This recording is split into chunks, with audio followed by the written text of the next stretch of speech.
Assalamualaikum warahmatullahi wabarakatuh. Nama saya Balkis Bakrisha binti Azizul Adri. Nombor bilik saya 070444. Pada hari ini saya akan menerangkan sedikit sebanyak tentang ayat muka. Jadi, di dalam surah Ali Imran ayatnya ke-7, kita dapati bahawa di dalam surah ini ia menjelaskan tentang permulaan dan pengakhiran bagi satu cabang ilmu Al-Quran yang kita dapati di dalamnya ada permulaan dan pengakhiran. Jadi, terkandung di dalam ayat ini iaitu ayat muka dan ayat mutasyabih. Dan daripada sinilah bermulanya takrif setiap mukam dan mutasyabih untuk kita berhenti pada kefahaman ayat dan tafsirnya.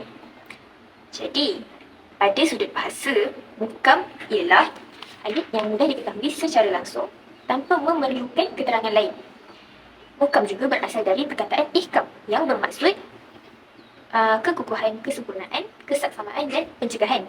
Namun, pada dasarnya, semua istilah tersebut akan kembali pada kata dasar iaitu pencegahan. Seperti pada kalimah ahkam al-amr yang bererti dia menyempurnakan sesuatu hal dan mencegahnya dari kerosakan. Untuk ayat muhkam ni juga terdapat dalil yang menerangkan tentang ayat ini. Di dalam Quran, surah Hud ayat 1, A'udzubillahi minasyaitonirrajim. Bismillahirrahmanirrahim. Alif lam ra. Kitabun hikmatun ayatuhu thumma fussilat min ladun karimin khabir. Allah menerangkan bahawa inilah suatu kitab yang ayat-ayatnya yang disusun tapi serta dijelaskan secara terperinci yang diturunkan dari sisi Allah SWT yang bijaksana dan yang maha mengetahui. Jadi, secara keseluruhannya terdapat banyak pengertian muhkam di kalangan ulama yang juga berbeza pendapat. Seperti Al-Suyuti dan Al-Zarqani yang telah mengemukakan beberapa pandangan yang sering dipergunakan. Sebagai contoh yang pertama ialah muhkam adalah ayat yang mudah diketahui maksud, jelas maknanya dan tidak masuk isyikal padanya yang membawa maksud kepedikan. Dan ayat muhkam juga tidak memerlukan keterangan lain untuk menjelaskan ayat tersebut. Sekian daripada saya. Bismillahirrahmanirrahim. Assalamualaikum warahmatullahi wabarakatuh. Nama saya Nur Khalida Aina binti Muhammad Khairi. Saya akan menerangkan apakah itu al-mutasyabih. Mutasyabih adalah perkara itu tidak dapat dibezakan kerana terdapat keserupaan di antara keduanya. Sebagaimana Allah berfirman dalam surah Al-Baqarah, A'udzu billahi minasyaitonir rajim. Innal baqara tashabaha 'alaina. Bermaksud sesungguhnya lembu betina itu masih samar kepada kami. Dalam konteks ayat ini menunjukkan bahawa kekeliruan untuk memilih lembu betina yang hendak disembelih. Contoh yang kedua ialah dalam surah Al-Imran, Allah berfirman, A'udzu billahi minasyaitonir rajim.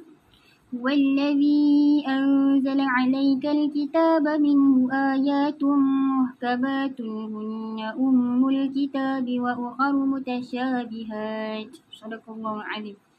Ayat ini pula menunjukkan terdapat satu ayat yang sama-sama seperti Nabi Isa adalah anak Allah ataupun Nabi Isa adalah roh Allah. Maka ayat ini menunjukkan terdapat satu ayat yang terdapat kesamaran iaitu ayat Nabi Isa adalah roh Allah dan Nabi Isa adalah anak Allah. Ayat ini menimbulkan salah faham kerana terdapat dua persamaan yang tiada beza iaitu Nabi Isa adalah roh Allah dan juga Nabi Isa adalah anak Allah. Assalamualaikum warahmatullahi wabarakatuh. Nama saya Nur Aina Maridiha binti Rasmayadi, nombor matrik 070470. Saya akan menerangkan tentang jenis-jenis ayat mutasyabih. Yang pertama adalah yang tak mampu dicapai oleh manusia, seperti hari kiamat, Dajjal dan cara Dajjal itu keluar. Yang mudah difahami adalah perkara ghaibiyat. Yang kedua, yang mampu dicapai oleh manusia melalui penelitian dan kajian yang mendalam, seperti kata-kata yang sama dan ketetapan yang tertutup, seperti kalimah alif lam mim, yasin, qaf, hamim yang berada dalam Al-Quran. Yang ketiga, yang ragu-ragu antara dua perkara, pengkhususan untuk mengetahui kebenarannya oleh orang-orang yang mendalam ilmunya seperti ulama, dan tersembunyi daripada ketiadaannya yakni orang awam. Dan sebagaimana kata Rasulullah radhiyallahu anhu, Allahumma faqihna fid din wa 'allimna ta'wil. Ya Allah, fahamkan agama dan ajarkan penjelasannya. Bismillahirrahmanirrahim. Assalamualaikum warahmatullahi wabarakatuh. Nama saya Nur Afina Akilah binti Jamal Abdul Nasir. Nombor matrik saya 071326. Hari ini saya akan menerangkan tentang pengertian mubham. Pengertian mubham secara bahasa, mubham bermakna samar. Secara istilah, mubham adalah ayat yang tidak dapat diketahui kecuali dengan penjelasan memubahamkan baik secara ibarah, iaitu ungkapan ataupun isyarat. Terusnya saya akan menerangkan tentang penyebab-penyebab mubham. Mubham ada beberapa sebab, iaitu yang pertama, ayat yang mubham pada satu tempat yang penjelasannya dipandang cukup pada konteks ayatnya, seperti firman Allah dalam surah Al-Infitar ayat 15, mereka masuk ke dalamnya pada hari pembalasan, yang dijelaskan dalam surah Al-Infitar ayat 17. Tahukah kamu apakah hari pembalasan itu? Kedua, ditentukan kemubhamannya kerana sudah popular, seperti firman Allah dalam Al-Baqarah ayat 35, dan kami berfirman, wahai Adam, duduklah kamu dengan isterimu di syurga ini. Tidak disebut Hawa kerana tidak ada yang lain selain Hawa. Ketiga, bermaksud untuk menyembunyikannya agar lebih mengena dalam hal meminta dikasihani. Apakah kamu menghendaki untuk meminta kepada Rasul kamu seperti Bani Israel meminta kepada Musa pada satu zaman dahulu? Surah Al-Baqarah ayat 108. Yang dimaksud dengan orang yang meminta adalah Rafi' bin Harimalah dan Wahab bin Zaid. Yang keempat, tidak ditentukannya itu kerana besar manfaatnya. Atau apakah kamu tidak memperhatikan orang yang melalui suatu negeri yang temboknya telah roboh menutupi atapnya, daripada surah Al-Baqarah ayat 259. Yang dimaksudkan orang yang melalui negeri adalah Uzai yang melewati Bait Al-Maqdis.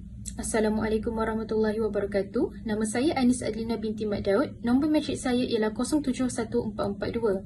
Saya akan menyambung bahagian penyebab mubham. Sebab yang kelima adalah untuk menunjukkan keumuman. Dalam surah An-Nisa ayat 100, iaitu maksudnya barang siapa keluar dari rumahnya dengan maksud berhijrah kepada Allah dan Rasulnya. Berdasarkan ayat ini telah dikisahkan oleh seseorang yang bernama Ikramah. Dia berkata, aku tinggal 14 tahun. Aku bertanya tentang orang yang dimaksudkan sehingga aku mengetahuinya bahawa orang yang dimaksudkan pada ayat tersebut ialah Darama bin Al-Aish. Dia termasuk orang yang lemah di Mekah dan dalam keadaan sakit. Ketika turun ayat hijrah, maka dia pun keluar lalu mati dalam keadaan nikmat.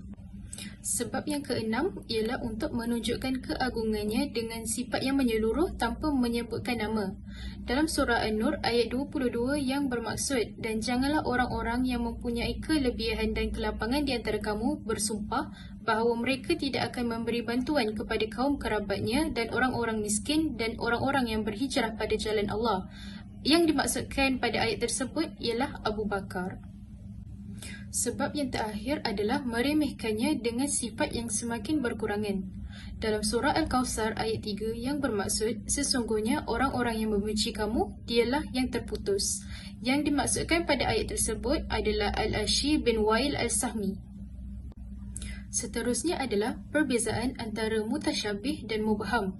Antara perbezaannya adalah mutasyabih ialah ayat yang mengandungi beberapa aspek tafsir dan tak ada cara untuk mengetahui sifatnya secara pasti. Manakala mubham pula ialah ayat yang boleh diketahui hakikatnya tapi tak boleh diketahui kecuali dengan penjelasan oleh tafsir sama ada lafaz atau tanda. Itu sahaja daripada saya. Sekian, terima kasih.